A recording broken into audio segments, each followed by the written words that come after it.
Hey, everybody. My name is Jason. I am 54 years old and I have prostate cancer that metastasized to my spine. And on this channel, we talk about it.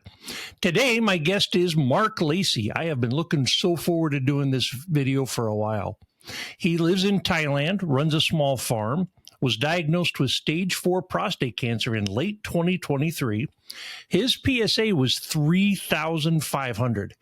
His scan was lit up from skull to pelvis. Since then, Mark has thrown everything at this disease. He did a bilateral orchiectomy. He does metabolic therapy, 6 weeks of radiation, and a lot of other things we're going to talk about in this episode. And this is why this episode matters. This is why I've been looking forward to doing this. This isn't a how-to. This is what it looks like to take charge of your treatment. Welcome to Prostate Cancer, the road to recovery with Jason Stone, a stage 4 fighter. This podcast brings you support and insights from survivors, fighters, and medical experts. Join us for an educational and inspiring journey. All right, welcome, Mark. It's a pleasure to see you. Yeah, it's nice to meet you, Jason, finally. We've been chatting for quite a while, and it's good to see you. Yeah, you were early on when I started this. You'd gotten a hold of me through email. You saw that I was doing the recipes. You started providing some recipes. I did try those chicken wings, by the way. Fan-flippin-tastic. Not bad, are they? Yeah. Those were good. So, PSA of 3,500. That's a number I don't think we've heard on this show before. Yeah, it was pretty steep when I was first diagnosed. When was that? In the the first week of October 23. I had a PSA test and my PSA was 2,000. Wow. I then, a week later, had a biopsy. And the following week, I went for a PSMA PET scan.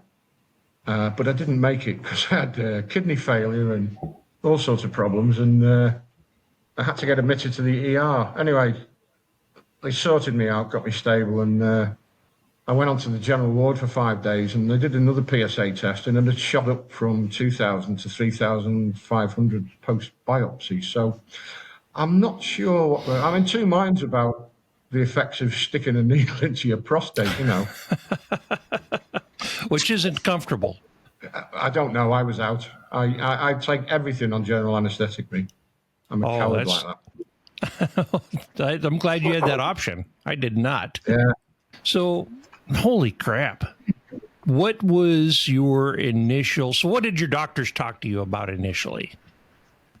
Well, when I was in the general ward for 5 days, the urologists would come up and see me every day and just have a general chat with me. After I had my kidney problems, the urologists would come up every day and just have a chat. I think they were quite impressed with this 3,500 PSA.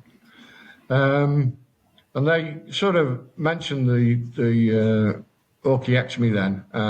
But he was very, very positive, extremely positive. They were, oh, yeah, you can beat this, you can beat this. And I had my bone scan then, and they went, ooh.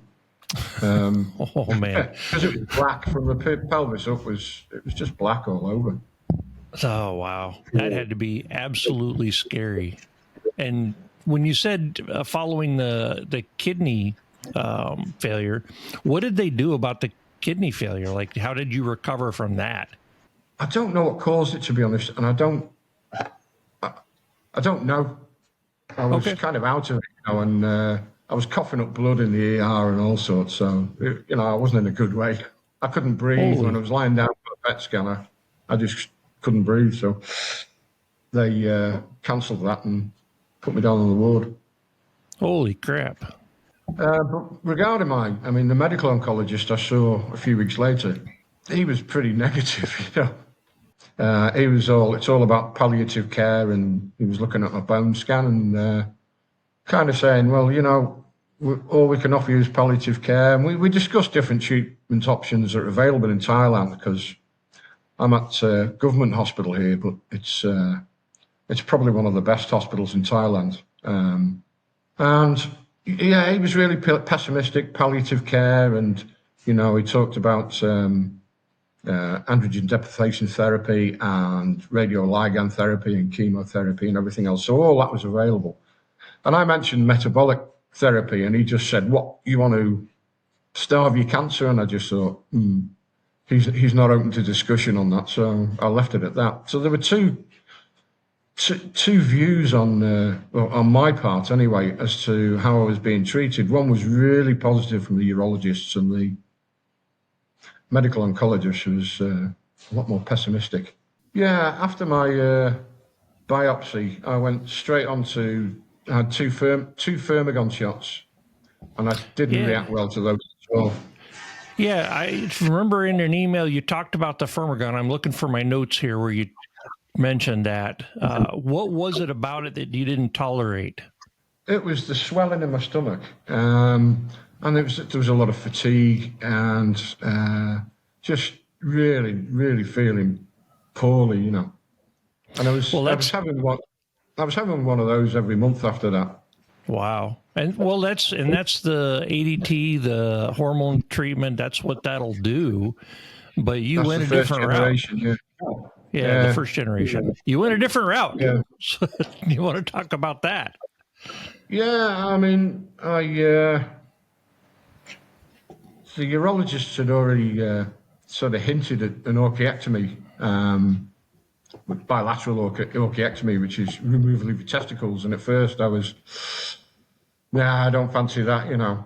But after a couple of months on the Firmagon, I sat down with my wife and, you know, we discussed our relationship and where it was likely to go and how I was getting on with this treatment. And then we both went to sit. Marley comes with me to every visit, every doctor's visit. Oh, and good. We just sat down and discussed with the oncologist and said, "What do you reckon?" And he said, "Yeah. Wow. Get them off." So the way I viewed it was, you know, women have problems with breast cancer and have the breasts removed and, you know, all sorts of other problems. Everybody has bits taken out of them if they have a cancer, you know? Yep. And for me, it was no different. It was, okay, it wasn't cancer in the testicles, but it was, they were producing the testosterone that was feeding it. Yeah, rather than using drugs to suppress it, which have their own side effects. It is a workaround to some of those side effects. I kind of take that view on a lot of things that it's like with the metabolic complementary treatment. I would rather try something like that than have to rely on a drug, you know. So I managed to get rid of the Firmagon. And at the moment, I'm off everything. I've stopped everything. In March, I saw the medical oncologist. I was not having problems, but he's having side effects. You get the side effects the same with the abiraterone and prednisolone. So I said I'd like to try it, and he didn't.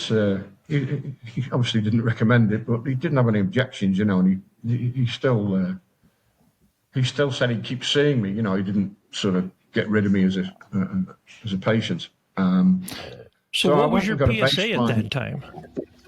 The PSA at that time was very good. It was about 1.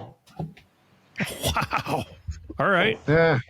I mean, my PSA dropped pretty sharply. Some figures here. I went from, when was it? After my 4th week in October at 3,500 to the 7th of December, my PSA went down to 21. And then from the 11th of Jan was 3.1. So it dropped pretty dramatically, you know. Then I had the orchiectomy. Yeah, it is. Yeah. But I got fed up with the abiraterone and especially the prednisolone, which can generate higher blood sugar levels. And you know, you go down the rabbit hole of all the research and reading people like Thomas Seyfried, who goes with the who's the guy from the 1920s, the doctor. Not coming to mind. Can't remember his name now. It's all right. Who discovered that cancer feeds on glucose, basically. Yeah, which is led into all the ability to see it, all the way we do our scans and everything. Otto and now Warburg. even, yeah. Yeah. Yeah, Otto Warburg. He won the Nobel Prize for it, I think. But That's awesome. So I got a baseline PSA of 0.08 at the end of March, but I also got a testosterone check done because, as far as I know, I've never had my testosterone level checked. And my testosterone was abiraterone. And your first and second generation treatment, they aim for less than 50, I think it's nanograms per deciliter, although Yep. they expect to achieve sort of less than 20. And my testosterone level was 1 nanogram Yeah. per deciliter, purely by having my testicles removed. And Yeah, so with the I stopped taking orchiectomy, I stopped taking my abiraterone, and I'm having a test every month. And the second month, my PSA went down to 0.06, and my testosterone went up to 4 nanograms per deciliter, or whatever it is. Okay. And the last one I had, it was 0.06, and it had gone down to 3 again. So I'm quite happy that my testosterone is bouncing along the bottom, and Yeah. my PSA is stable. So That's freaking awesome. And it's not just because of that treatment, right?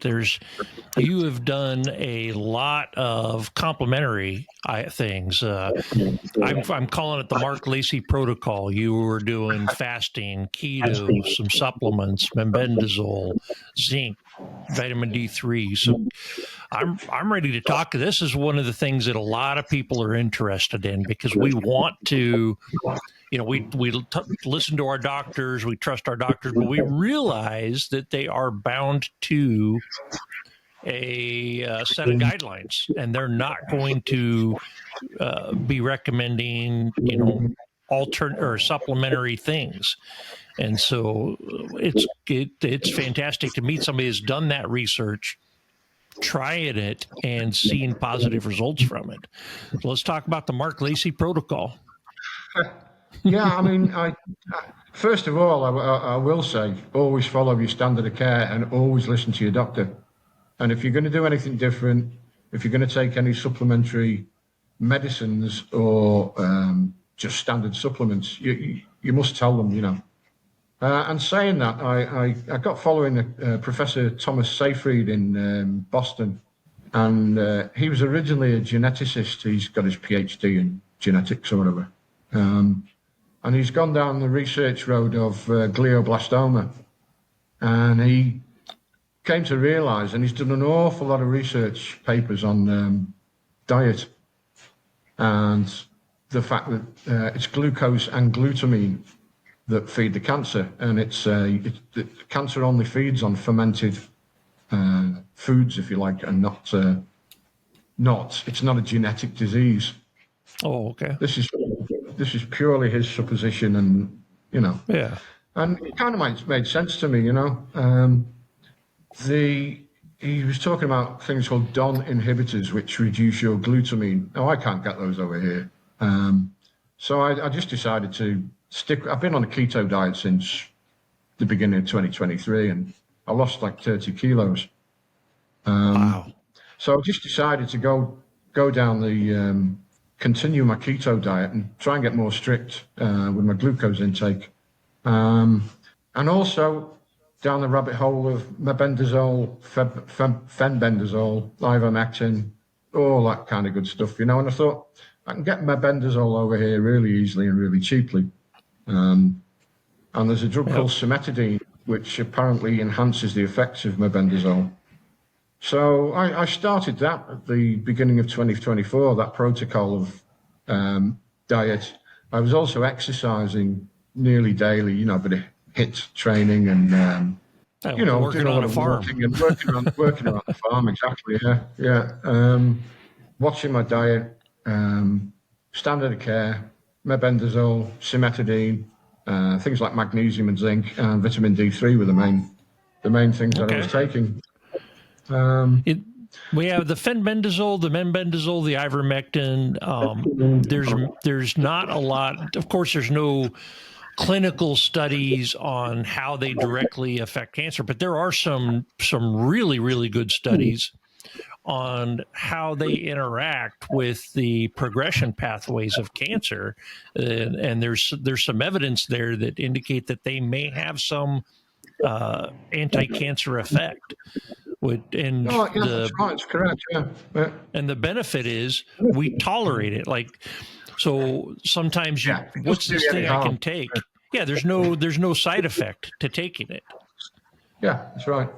And one thing, I started taking that in, I think it was February 24. For a couple of years before, I'd had a couple of scab-like spots on the top of my head, which used to bleed quite a lot. And I was kind of, I kind of thought it might be melanoma, and I was a bit scared of it, you know. So I've never mentioned this to anybody before, but after about 2 months, they cleared up. Just went away, and they've gone ever since. So I don't know. But I carried on that sort of protocol of. I was also meditation and breathing exercises, which, you know, you don't have to sit there with your legs crossed and your thumb and your forefinger together going om. Yeah, you could sit in a quietly in the chair. morning. Yeah, Yep. watching the morning sun come up, all good stuff like that. That's awesome. And I carried that on until July. I went for a PSMA PET scan again in July 24, on my birthday actually, and had a follow-up visit the following week from with the medical oncologist, and he went, "It's all gone.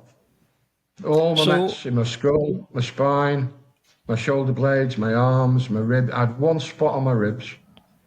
So we're not talking about just reduced. Oh no, they were gone. They were gone. Dormant or whatever. You know, they might still be there in dormant, but they weren't feeding off the PET trace. Holy smokes!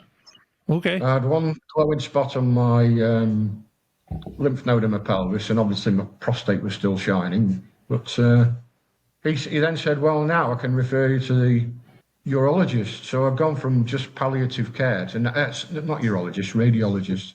Yeah. So I've now gone from palliative care.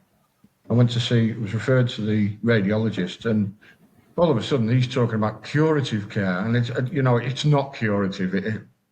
They get very excited, some of these young doctors, you know. And I think they'd see my PSA come down from 3,500, and then, you know, a really bad PET scan to start with, and then a really good PET scan. But anyway, he put me into 28 sessions of radiotherapy on my lymph node and my prostate. Wow. So yeah. And that's where you had reached out. You were doing well. You're doing well, and then, you know, like I did last fall, last summer, you kind of took a downturn. It sounded like. No, it was after my radiation. Yeah, after the radiation. It's that was difficult. I mean, the actual process itself was, you know, I didn't feel you don't feel a thing, but it was the driving. It was the 2.5 hours into Bangkok every day, and at rush hour, you know.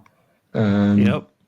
Instead of having my treatment 6:30, 7 o'clock at night, and then driving home 2.5 hours, and I'd got down to 78 kilos by that time, so I was getting near my target weight was 75 kilos. So I was quite happy with that, but I think after a couple of weeks, the stress of the driving and I was just so tired. And I'm an emotional eater. Do you know what I mean? If I get down, I eat. Yep. Well, I know exactly what you mean. I was passing a McDonald's every night, wasn't I, on the way home? So 2 or 3 times a night, stopping in for a Mackie D's, and that'll ruin the calorie. That'll ruin your calories, your keto. Plan. Yeah. So I went back up. I was back up at 90 kilos by the end of my treatment, which I was really unhappy with, you know. Yeah, I'll bet. I had my kids over then in February. So obviously my diet went to pot because they're all pizza eaters and, you know, all the bad stuff the kids like, and drinking, having a beer with them. And then my son-in-law came over with his family at the end of May. Same thing.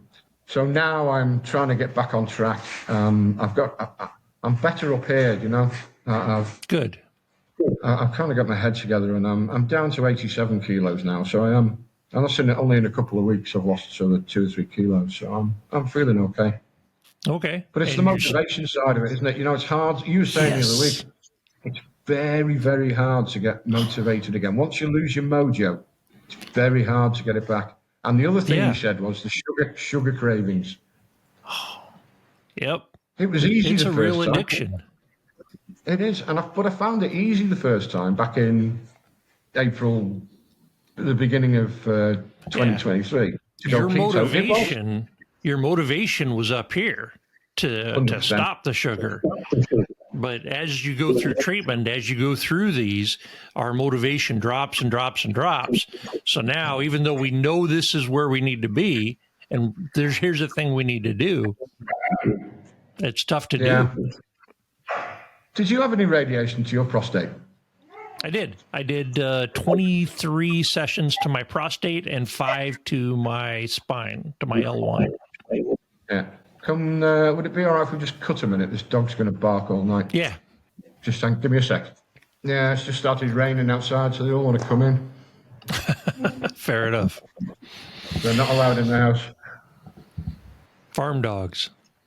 Yeah, absolutely. 7 of them.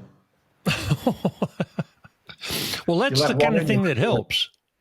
It's so weird having animals because they are unconditional lovers, right? They loyal and they love us. I'm seeing that with my cat. I know you had talked in an email about your connection with your dogs, and it helps, right? Yeah, I mean, I brought my 2 dogs and my cat over from the UK when we moved to Thailand 10 years ago. You know, I shipped them all over.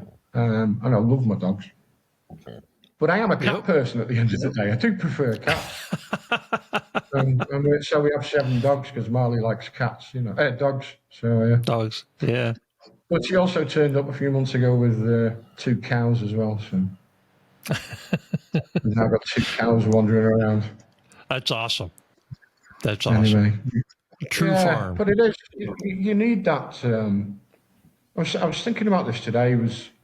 You can't let your cancer take over your life. You've still got to enjoy yourself, and this is how I'm trying to get my mojo back by thinking about stuff like this. It's like last night we had a few friends round, and I had 3 beers and a shot of tequila, and my wife made a few cocktails, and we had a good laugh. And we just enjoyed ourselves. And tonight it was just me and my wife. We sat outside, had some dinner, and had another beer with her, and put some country and western music on, which she likes, and we sat there after dinner singing. And you've got to have a laugh, but it's important to have the support. If you've got it, you're very, very lucky to have. Well, I am to have somebody like Marley. She's been my rock all the way through. Your wife, you even mentioned in an email your kids. You talked about a little bit about your dad, losing your dad, and how you're doing it different with your kids. Yeah. Yeah. My dad. You don't have to talk about that if you don't want. No. My dad was typical old school. He was an ex-seaman and a river pilot. He had a small holding. He was pretty tough on us as kids, but he was always very standoffish. And no hugs, no kisses. So I'm completely different with my kids. They're 19, 22, and 25, and I still tell them I love them when I speak to them, and I give them a kiss when I see them, and I give them a hug, so I'm not embarrassed about it at all. It's great, and I have a good relationship with the kids. Yeah. Although they're in the UK. Is important. It is, but technology allows you to keep that connection now because, you've got WhatsApp or Messenger or whatever you use. So I sort of talk to my kids at least once a week. I've got a son in Australia. I talk to him most days, actually. Oh, that's awesome. Only because he's usually on the bum trying to come back here every few months. So trying to keep on my good side, But yeah, it's all that kind of stuff. I don't sit here and, a lot of people going about PSA and, it's gone up, from 0.2 to 0.3. Whatever. I have my PSA test. It is what it is. Last time was, it had gone up in one of the monthly checks I had from 0.62 to 0.86. But I had an infection in my leg. And I think the doctor said that's probably what's caused your pierce.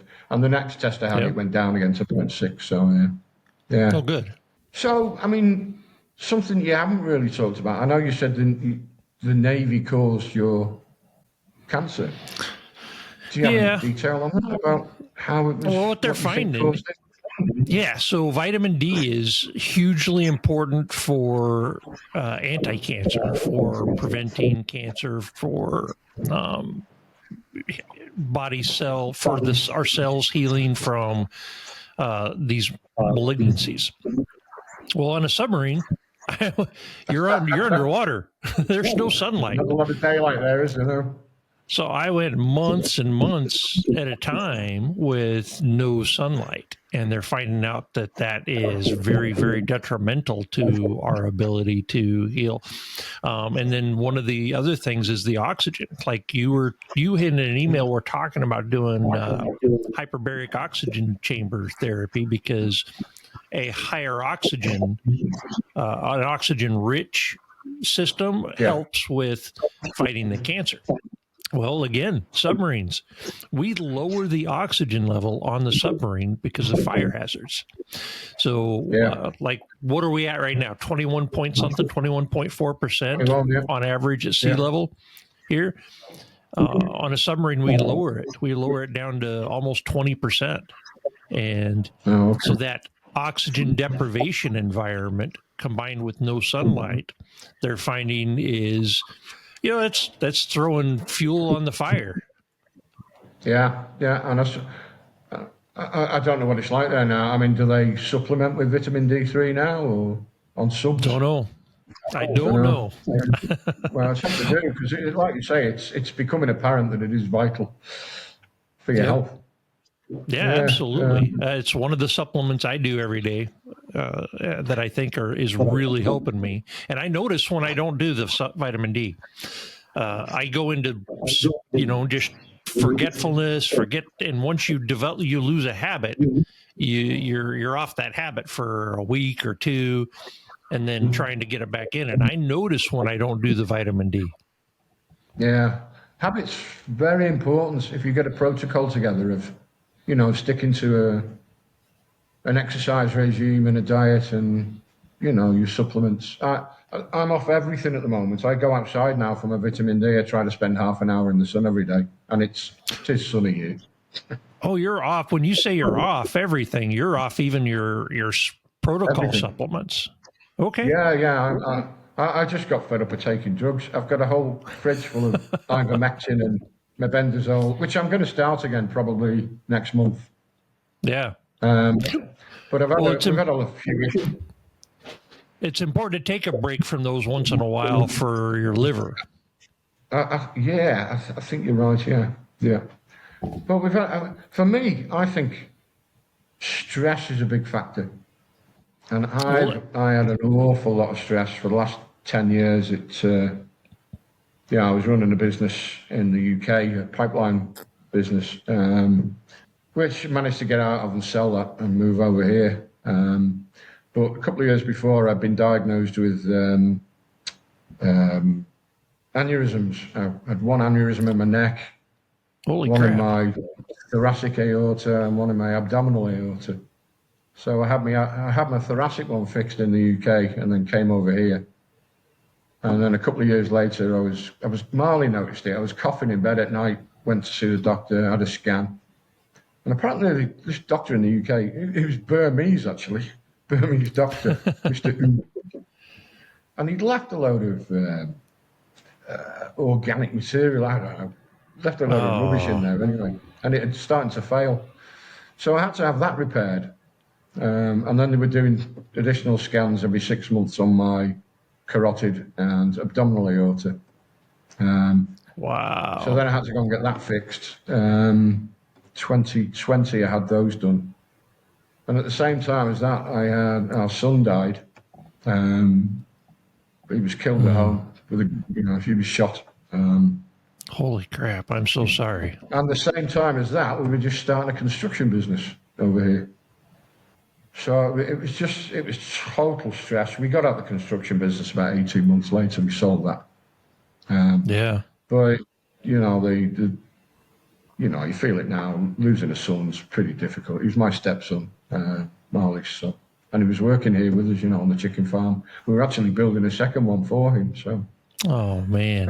there was an awful lot of stress in my life, And the stress causes inflammation. It causes worry. Your brain's constantly your brain's constantly thinking about things that, aren't helpful for And relaxation. I was drinking an awful lot. I was drinking a lot and eating all the wrong foods. And it was beginning of 2023. I swung my legs over the bed one day, and she'd left the wardrobe door open, and I just looked at myself in the mirror and went, I was up to 17 stone, whatever that is in pounds. Yeah. Yep. And I just thought, I've got to do something about it, So I sort of went down the rabbit hole of keto and all the rest of it. But for me, diet's important with any cancer, really. But I don't think it matters which way you go. Like Adam, he went vegan, didn't he? Yeah. He and I both started off with plant-based, but we've both started. We may have realized that that's not as effective as we'd hoped, and have started more protein, making sure we're cutting back on carbs, which it has seemed to help. Yeah, I mean, you need your B12, and you don't get that from plants, do you? No. So, if you're eating like the standard American diet, whichever way you go to start with, if you go vegetarian or keto, and the two extremes, carnivore or vegan, I mean, it's an improvement, no matter what. No, I mean, I would not go the vegetarian or vegan route, but also I wouldn't go the carnivore route. I've looked at it. Life's too short. It's a lot of work to go carnivore. Yeah, it is, yeah. We had a nice meal tonight, we had a green salad with balsamic dressing and deviled eggs and a couple of fillets of mackerel and some prawns, and yeah, it was good. And a couple of beers, so, and I like my tea and my coffee. Well, I still like you like your cup of coffee, don't you? Oh, I'm living off of coffee. I absolutely love coffee. One thing I do, though, is I don't put any milk in I don't do cottage cheese. I don't do milk in my coffee. I don't do any creamer. I was listening to you about that. Dairy. Yeah, a while ago, and I sort of had a look at it, and because I made my own yogurt, fermented yogurt, from milk and just a standard shop yogurt. Really nice, Yeah. Tastes like Greek yogurt. No sweet, no sugar in it, because it ferments and the bacteria it's full of sugar. But you still got that growth promoter, haven't you? Yep. It's got some still in there. Cancer is a hormone-sensitive cancer, or prostate cancer is a hormone-sensitive cancer. So anything that has that, I've started using coconut milk in my coffee. Very nice. Heck yeah. I do coconut milk in my smoothie. It's not bad at all. I really enjoyed that. One of those shorts that you did and making your smoothie. You're doing your press-ups on the bench, They were funny, man. You got to keep doing those. It's the stupid shot. Yeah, I get this shot every 3 months, and I get the shot, and I start just immediately degrading in motivation and energy levels and creativity. The brain fog's going up. But over the 3 months, as I get close to the end of the 3 months, all that starts wearing off a little bit, and I start feeling a little more motivated. I start feeling a little better, a little more creative, and that's where I was. I was like, I'm going to do something. So I was thinking, I was excited about it, but then I got that shot again, and it's like, so I'm in a slump, and so I keep living. I'm living life from a slump to an uphill to a slump to an uphill. This roller coaster just sucks. That's why I had an orchiectomy, mate. I know I'm not promoting it at all, but I feel really good at the moment. I felt really good for the whole of 2024 up until I had my radiotherapy. Well, it's got me thinking, because I think the only reason I'm not considering it right now is because the VA is kindly awarded me. They've awarded me with a monthly income because they've admitted that my service in the Navy caused the cancer. Yeah. But I only get it as long as I'm on active treatment. Yeah. And so I'm kind of... Yeah, but orchiectomy is a surgical... you've got first and second generation, and the Lupron or the Firmagon is first generation, and the abiraterone is second generation. So, but an orchiectomy is a first generation hormone treatment. It's just permanent. It's just and permanent. They only do it once. Yep. And the VA would look at it as a once and done. So once I have it done, then I'm not on treatment. Well, you are, because you're still on abiraterone, prednisolone. Yeah. Oh, yeah. I guess I wouldn't stop that, huh? Interesting. Because as far as the intimacy, as far as, let's just be bold and say it, the sex life, there isn't one for me. All the nerves were attacked as soon as it broke out, and all that stuff went dead. In fact, it all went dead about a week before I married my wife. And it's just, that's our life has been one of, that's not part of our life. So I think that happens to most prostate cancer sufferers on ADC. Yep. Testosterone goes to zero, whichever way you do it, and you lose your sex driver. I'm sure there are people out there who don't, and fair play to them. But I think most men do lose that. But I tell you now, I've never felt so close to my wife. Yep. As I have since my diagnosis. Really, I get that. Yeah. It's been incredible, really. This is trauma, right? What we're going through is a type of trauma. When you have an illness like this, and when you have somebody you love that you were going through this trauma with, because it's not just we're the ones that are sick, but we're not the only ones affected.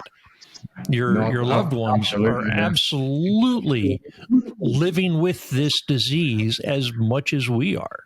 They go through an awful lot of stress and an awful lot of worry, and do the best to support you. My wife's wonderful. She's been to every single visit with me. That's awesome. Every single visit, and apart from the radiation treatment, she went twice and then said, "I'm not doing that again."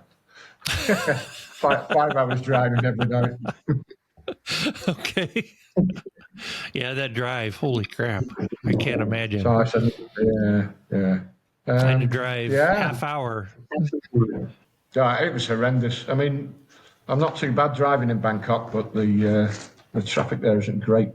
Yeah. So you had mentioned that you are working right now to try and get your mojo back, try and regain, get back on like maybe the keto, maybe the strictness of the diet, but also what are you doing that makes you happy right now, that brings you joy? I think that keep having close contact with my kids, and doing things together with my wife. And I like my chicken farm. We've got 20,000 chickens up there. I really like, helping look after those. So we've got a lad up there, Sanko. He's like our 7th son, we call him. Wow. Marley had 3 boys. I had 3 boys, and now we've got Sanko. So he's Burmese, but he's like a son to us now. So I'm really close to Sanko as well. Just enjoy life. Get up in the morning, watch the sunrise. On chickens. There's a study I read a few weeks ago, maybe a month ago, about eggs. Dr. Gio does podcasts, and he talked about eggs, saying that there's mixed information out there that maybe the choline in the eggs are a concern. What are your thoughts? Or do you worry about that? Do you eat eggs? No, these are meat chickens. Oh. So, we've got 6 layers, for eggs of it. I love eggs. I eat them every day. Oh, good. I think, is it Newton's law for every action there's an equal and opposite reaction, or whoever's it is? Yeah. Well, for every opinion, there's an equal and opposite opinion. For me, anyway. You can go down any rabbit hole you like. I like that. You know, the PCRI recommends plant-based diet, and other people keto, carnivore. So they don't. The more I read, the more that I understand is that the less they know. Oh, yeah. I can't remember that. I was going to look him up actually. There's a very famous research scientist, he's Nobel Prize and all that. He reckons that 75% of research papers are just rubbish, not worth the paper they're written on. You know? That's scary. Yeah, I'll find that out. When I first got diagnosed, I relied on that. I went through and started reading all kinds of papers. He's got some kind of Greek name like Ioannidis, John Ioannidis, I think his name is, something like that. And he's a very, very well respected, one of the top scientists in the world. And everybody's got an agenda, haven't they? Everybody wants to sell you a drug or, you know, a pill for every ill. I got mad at my wife sometimes because, you know, I've got a headache and need a pill, or, you know, go sit in a dark room with the aircon on. Yep. So what I'm hearing is that the new Mark Lacy protocol is live your life. Absolutely, 100%. That's awesome. Don't let it get you. Don't let it get you down. Don't keep thinking about it every day. And I don't think about my cancer at all, to be honest with you. Oh, that must be nice. It is, yeah. Yeah, I think, like you say, it's trying to get your mojo back, getting your diet straight. I need to start exercising in because I've got a swimming pool out there. I haven't been using that for months, you know. Yep. So, yeah, I need to get back into it. Yeah. Swimming is awesome. Life is good. Life is good. It sounds like it's good. And you started from a very, very, very, very scary point. But like we said at the start of this, you took charge of your treatment. You figured out what you were going to do, and you jumped headfirst in on these your decision, the orchiectomy, the keto, and you've seen some huge improvements from that. I mean, going from the scan you started with to just very, very, very few, you know, Mets lighting up. Yeah. That's freaking amazing. Is there anything you would have done differently looking back now? Yeah, I think as soon as I finished my radiography, that's a good question, that. As soon as I finished my radiography, I just done the hyperbaric oxygen therapy straight away because I think it had a big effect on my bladder because it's probably at 50% capacity now. Yep. I feel that. And it changes. Yeah. So my experience with that is sometimes I go weeks to a month with what seems like a normal bladder. And then for a couple of weeks, it feels like it just shrunk back up again. Yesterday, I peed like 8 times. Yeah. Mine's it's progressively getting better, but I've been doing my Kegel exercises, or whatever they call them. Yeah, you got to do the Kegel exercises. Yep. And what I've noticed with that is, initially, when you have that urgency to go, if you don't get to the toilet, you're making a mess. Yep. Now I can hold it, and the urge will go away. Oh, good. So I'm trying to do that, and just and you know, I'm getting up maybe twice a night now instead of 5-6 times. That's good. It's more the volume. It's more the volume. I'm probably lost about 50% capacity in my bladder, so I'm trying to work that back up. And that is getting better slowly. I was measuring it to start with after my problems. You know, I was only weighing 100 mil, and now I'm up to 150. You know, I've stopped doing that. That's awesome. My wife wanted a measuring cup back for the kitchen.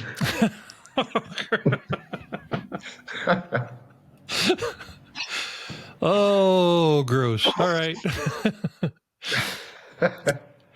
Yeah, it loses its elasticity, and so it takes a while to get that back. Yeah.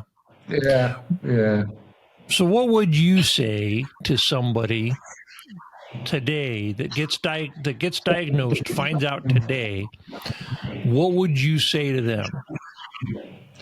Well, I think it depends on your what stage you have. You know, They'll say stage 4. They're stage 4. They're somewhere between 500 and 3,500 PSA. don't lose hope. You know, fight. Absolutely, 100% fight. And I'll tell you the other thing that I got from you guys, you and Adam, was Adam saying, be your own advocate. Yep. There's only one person going to care about you if you live or die, and that's you. Well, maybe your wife as well, but yeah, the team. The life insurance is quite tempting, but but it sure isn't the doctors. Absolutely not. No, I mean, I've got to say that the doctors in Thailand here the healthcare's pretty damn good. Yeah. So what kind of differences? What kind of differences did you see between the UK and Thailand in your healthcare? Not a lot, to be honest with you. I mean, my surgeon in the UK in Liverpool was a Burmese guy. So go figure, you know. And I came over here. The surgeon I had here for my aneurysm surgery was the King surgeon, the late King surgeon. I had a room next to my room was right next door to the King's suite. Wow. So, you know, I had sort of gives you confidence, you know, that that's awesome. But they all train in the States. All the Thai doctors, they all train in the US. My radiologist, he's just gone off to Texas to study for a couple of years. So, yeah. Oh, that's awesome. Oh, interesting. And I finance it all myself as well. It's, I've got no insurance over here or anything, but it's doable over here. You know, a PET scan is, PSMA PET scan's $1,500. I don't know what you'd pay for it over there. Yeah. Holy smokes. Do you know how much my consultation with my oncologists are? Around about $3 to $4. Wow. And sometimes I just write it off, just say, if you have the crap with them and have a good time with them, then they go, no charge. Wow. But, I mean, that is such a difference. Yeah, the abiraterone's pretty expensive. That works out about maybe $400 a month. $400 a month? It's about 50,000 baht every 3 months. So, I don't know. I'd have to work it out. But it's not cheap, but it's all doable, you know. Yeah, that's awesome. I mean, we've just been looking after a young lad here who got beaten up in Pattaya, and he was at death's door. He was in a real bad way. He had to have how's that going? Hopefully he's going home next Friday. We've got a air ambulance paramedic sorted. Oh, good. He was in a really bad hospital over here, and he was going to die. If he was kept in the hospital, he'd have died. So we got him moved to the right hospital where he is now. He's in a private room, which costs maybe $50 a day. His dad's over here looking after him. He's in the room with him 24/7, you know. Just get him some moral support and that.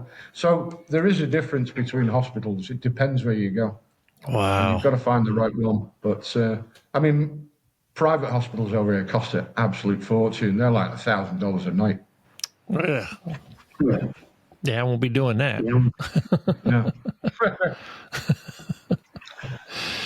She'd be feeding me pizza and chips and waiting for the life insurance. Do you know what I mean? Yep. But, yeah, so he's hopefully going home. I mean, that's been another stress thing, you know, this last month. And then I was in hospital with a bloody cellulitis in my leg. Oh, so that I was antibiotic drip for a week. Okay. Then we found out my daughter-in-law has just been diagnosed with Hodgkin's lymphoma. Oh, She's man. 36. Holy crap. With a 6-month-old baby, so. I'm so sorry. It's just life, sucks. isn't it? You know, it's just, life can be shit sometimes, but you've got to stick your head up. And I've talked to her, and I speak to her, and We're going to go through the protocols. She's in a chemo at the moment. She's in a really bad way. They've got a good prognosis it's got a better prognosis than prostate cancer. It's only stage 4. Oh, okay. So, yeah, she'll get through it, and, we'll get there. And then to cap it all off, last week, we both had food poisoning. Caught at the hospital.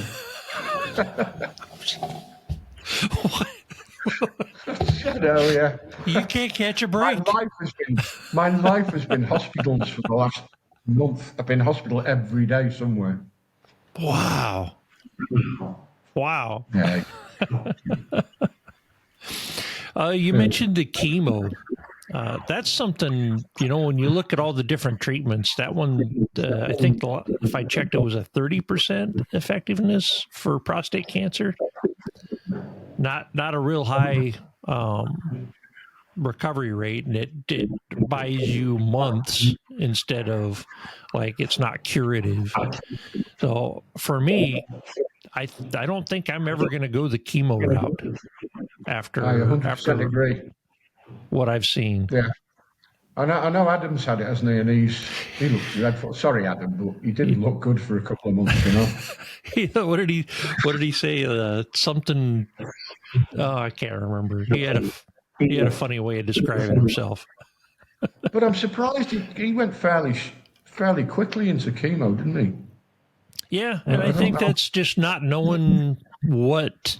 It's trusting your doctors, because we were both military and we were both Navy, and we grew up in the Navy learning to, hey, this is what they said, I'm going to go do it. And so his doctors, like I said before, I would always advocate standard of care, Yep, standard of care at that time was the doxycycline, the hormone therapy, and the ADT, and then the radiation. That was one of the treatments they were talking about for me after finding out I had a met to my spine. Is they're like, oh, assuming there's more mets out there, we're also going to put you on docetaxel, the chemo. And eventually they said no, but I wouldn't have fought it. I wouldn't have known to fight it or think twice about it. I was just rolling with whatever they recommended at that time. I've learned so much more since then. And it's tough because you don't feel like you have that kind of time to learn all this at the start of it. Yeah, but you do, don't you? I mean, that's the other thing to say to somebody who's initially diagnosed is you've got a lot of time to get your head around it.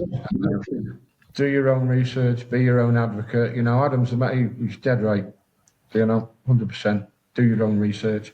And whatever works for you. What works for me might not work for somebody else, but I have actually got a protocol written down for this, I might send it on to you. Yeah. I'd love to see it. I'd love to hear it. Yeah. What was that gong? Was that you saying time up? Oh no, I accidentally hit the I hit the spring on my boom arm here. Sorry, yeah. But we are getting towards the end of it. Yeah. This was an episode I've been looking forward to meeting you for a long time. I appreciate the opportunity to talk with you. I haven't been great about Yep. I haven't been great about responding right away to the emails. I appreciate them. You're always in my thoughts. And yeah, same. Yeah, but Jason, really appreciate what you do, man. Thank you. Really bringing it to the fore and bringing different people's experiences and how they work their head around the disease. And I think just keep doing it, mate. Just keep doing it because it's so informative, vital. Yeah. And there's not many people talk about the nitty gritty either, Jason. Nope. What I found is a lot of surface stuff, a lot of, yeah. I wanted to put something out there that really, really helped everybody in every situation, which is why I try and find people that have all these different treatments, like Peter O'Connor with the the brachytherapy. It's easy to find the ones with the surgery. Because that's the most common treatment is men start finding out earlier and earlier. And then, the chemo with Adam and the orchiectomy with you. So it's, there's loads of different options out there. Yep. Don't give up. There's new T-cell therapies coming out and radioligand therapies and all of it. So, you don't have to dive into chemo. It's not a good option, in my opinion. Just my opinion. That's where I'm at now. Yeah. I was going to put a jar up on the shelf behind me with 2 big fish bowls in, and some vinegar.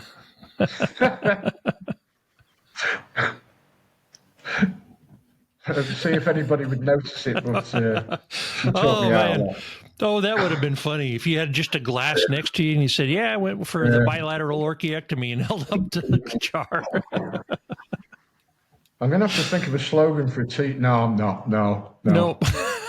And I hope my kids don't watch this because they don't know. Oh, no kidding. Yeah, they won't watch this. They're bloody Snapchat generation, aren't they? Yeah. Okay. Yeah. I might have to tell them now. We'll see. It is what it is, James. It is what it is. It just, I'm quite sort of happy-go-lucky sometimes, and it will be what it will be at the end of the day.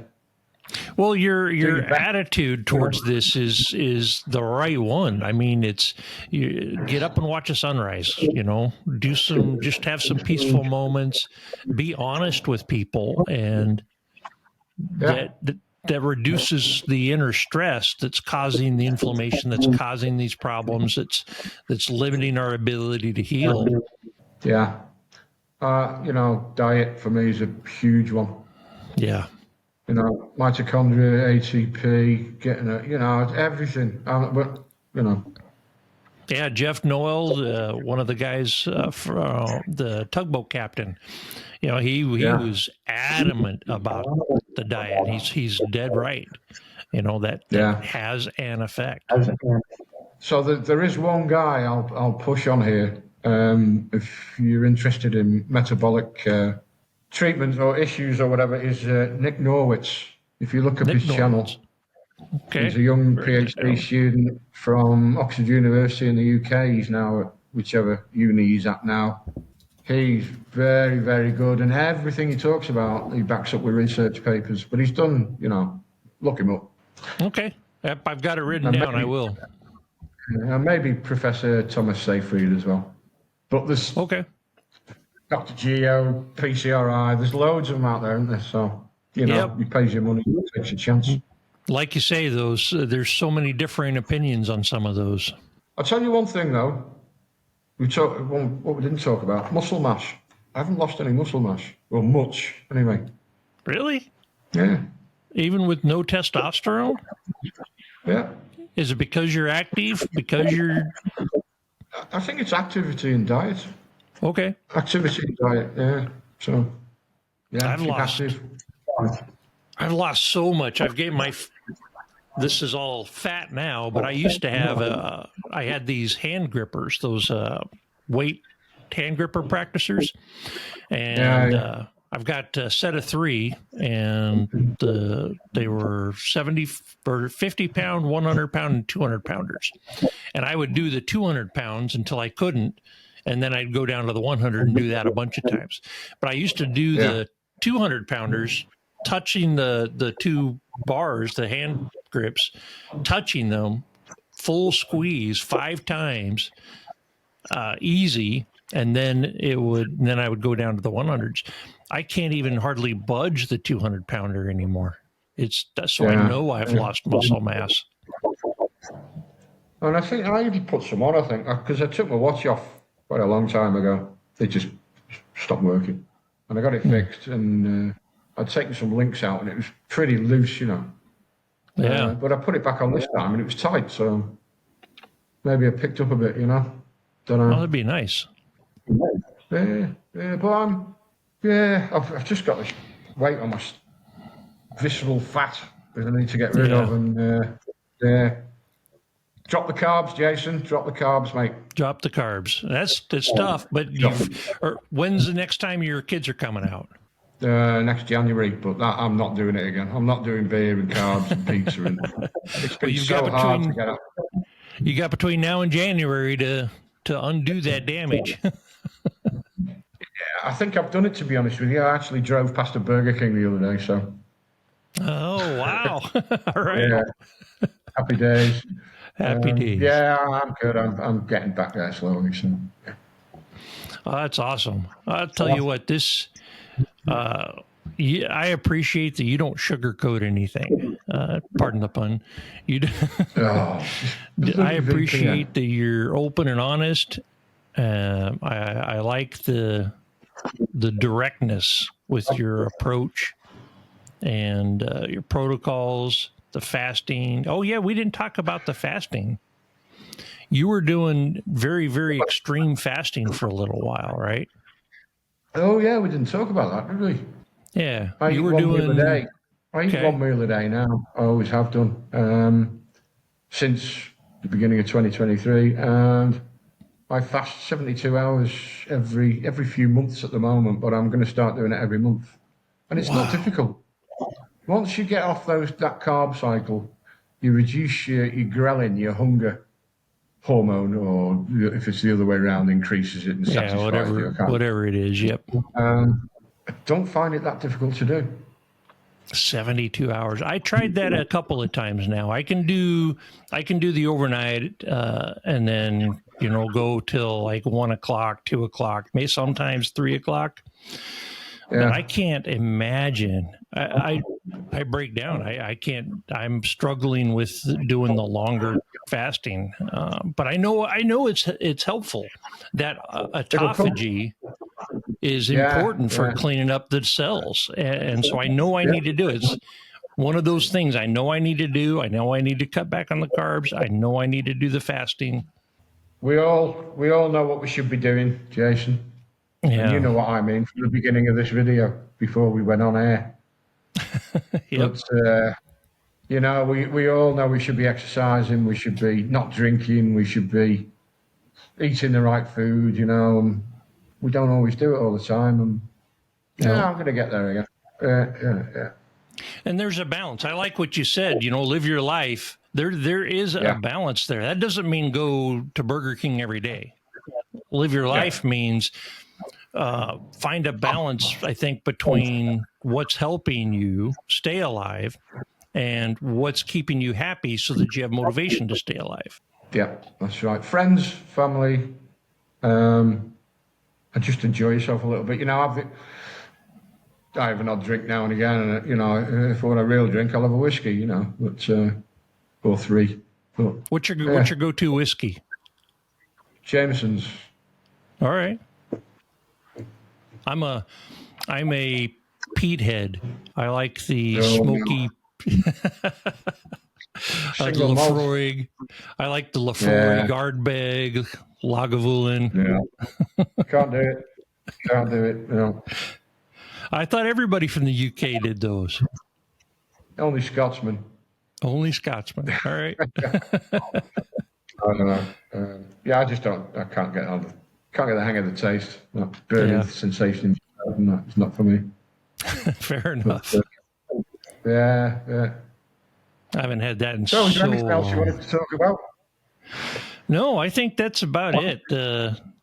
Holy crap. We covered a lot of ground. Yeah, it's a good chat. Enjoyed that. Really enjoyed it. I was really nervous at first. There's no reason to be nervous. This was fun. Yeah, I enjoyed it very much. Yeah. Don't be nervous with your doctors. Tell them what you think. Yep. I'm going to see mine next week, and I'm going to tell him. Good. Good. About my abiraterone and coming off it, and you little skeptic, you. They're good. Yep. So good chat. This conversation's gonna stick with me for a while. I get to watch this again while I get the benefit of watching it several times while I'm editing over the next 8 hours. So this might not come out tonight. It probably come out tomorrow, but yeah, Wow. I'll be reliving a lot of this and taking some notes. I appreciate Okay. you. I appreciate your time. I appreciate the emails. You were the first one since I started this to reach out to me via email, and the recipes, and then I just thought you deserved a recipe for every episode, and then I ran out of recipes. It was awesome. Yeah, it was good fun. Good fun. Well, for everybody watching, if you stuck around, I hope you got something out of this.